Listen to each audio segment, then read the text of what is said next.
Assalamu alaikum everyone.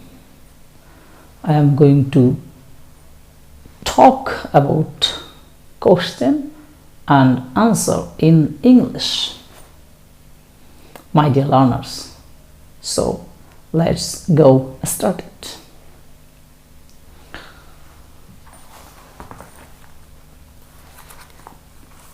What is this? This is a notebook. This is a notebook. Next one, my dear learners. What is this? This is a pen. This is a pen. Repeat after me, my dear learners.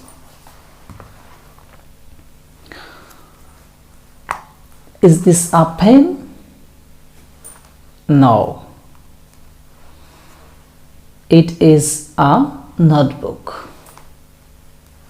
My dear learners, repeat after me. Next one. Is this a notebook? No. It is a pen. My dear learners, I think you should practice in this way every single day so you can improve your English skills. So see you later. Bye.